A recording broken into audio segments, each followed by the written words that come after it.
País muy alegre, muy diverso, gente muy amable y un poco de inseguridad le vemos. Para mim, ser brasileiro é muito bom. Eu tenho orgulho de ser brasileiro.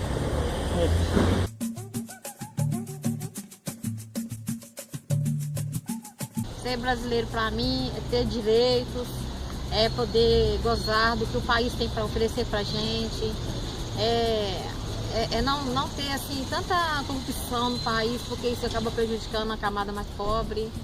Então assim, ser brasileiro é ter direitos nas coisas que a gente está sempre tendo problema, né? A saúde está muito precária, a educação está precária. Então assim, ser brasileiro é ter direito de fazer tudo que a gente tem direito de ter dentro da nação. Eu acho muito importante saber sobre o passado brasileiro, porque os que estão chegando agora vão resgatar aquela memória, saber do seu passado, como foi a cultura. Eles vão ter assim, a noção do que aconteceu no passado. Então, se eles não tiverem essa memória do passado, eles vão ter eles não vão ter como eu digo, eles não vão ter uma identidade, eles vão ter identidade cultural sobre o que aconteceu no passado. Os políticos mandando, o pessoal trabalhador sofrendo, né? Nunca muda, sempre a mesma coisa, igual gente trabalhando em Ouro Preto, o fiscal tirando todo mundo. Tem uma feirinha lá que tem 40 anos, feirinha. São histórias, faz parte da cidade, da cultura da cidade. Os pessoal estão querendo tirar a feirinha, 40 anos de idade já. Eu acredito que só entendendo a história, né, a gente pode fazer uma mudança, né, significativa no que a gente está vivendo atualmente, né, no atual cenário político, e que muita coisa que está acontecendo hoje talvez seja até por uma falta de conhecimento sobre a história do Brasil, que a população, né, em geral está deixando assim, passar muita coisa. A gente vê muito que a gente precisa da história para a gente ser um bom profissional, para a gente poder desconstruir muita coisa, para a gente conseguir construir novas coisas. Eu acho que é bem legal assim, a gente saber do passado para construir, aprender com isso e construir um futuro melhor, mas diferente, né? Para que muita coisa não se repita. Eu penso assim, que a colonização, eles vieram já sabendo que tinha uma terra aqui, vieram mais para explorar, mas trouxeram muita coisa boa, trouxeram a cultura, trouxeram a alimentação, trouxe muitas coisas boas, mas eles vieram com o intuito de ter mais um pedacinho de terra para pertencer a Portugal.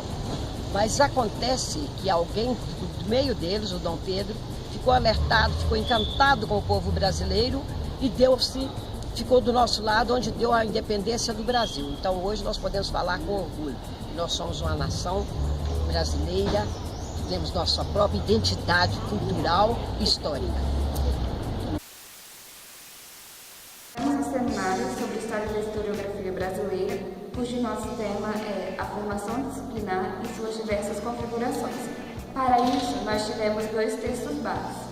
Um é O Olhar do Passado, onde ele não está, Araújo Porto Alegre e a História do Brasil a partir de Portugal, publicado em 2013 pela Helena Molo, e outro é Ousadia e Redenção, o Instituto de Pesquisa Histórica, de José Honório Rodrigues, publicado também em 2013, mas pelo André de Freixo Leles. Foi feita a proposta de criarmos um vídeo a partir desses textos. E para isso nós resolvemos focar o vídeo não no conteúdo teórico desses textos, mas relacionar eles com um problema que é hoje muito frequente na sociedade brasileira, que é o distanciamento da historiografia com o povo. Para analisar esse distanciamento, nós fizemos algumas entrevistas que foram exibidas anteriormente, e essas entrevistas nos ajudaram a fornecer um suporte teórico para podermos problematizar povo e a escrita da história. Então a questão central seria de por que a escrita da história ainda hoje é tão distante do povo brasileiro.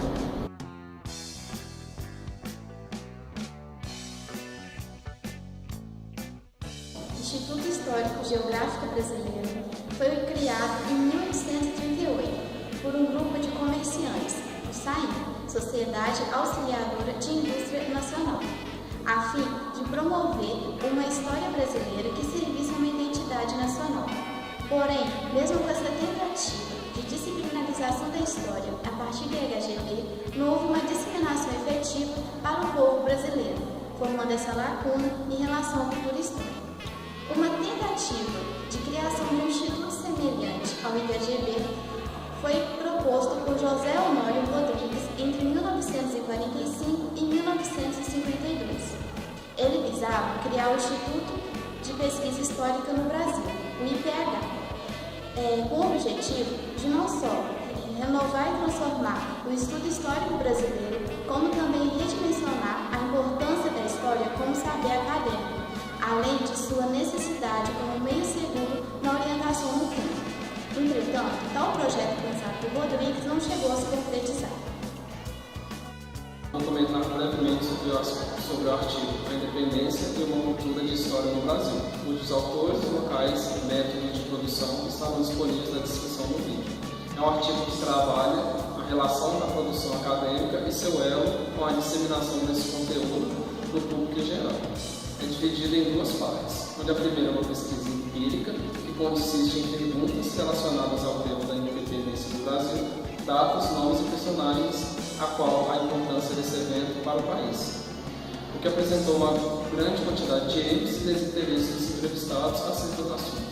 A segunda parte foi uma análise de plataformas de mídias e divulgação de conteúdos históricos, tanto feito por historiadores profissionais quanto por amadores, através de revistas, filmes, livros e filmes. A análise mostrou a dificuldade desses em, no mínimo, colaborarem para o enriquecimento da discussão, ou por falta de qualidade, como por contaminação de interesses políticos, linguagem acadêmica rebuscada e necessidade de se adaptar também os conteúdos aos anseios do mercado editorial e afins. Ou seja, o quadro da cultura histórica brasileira, que parece, pelo menos em partes, deteriorado, não possui grande ajuda de meios que, em tese, deveriam colaborar para ampliar os matizes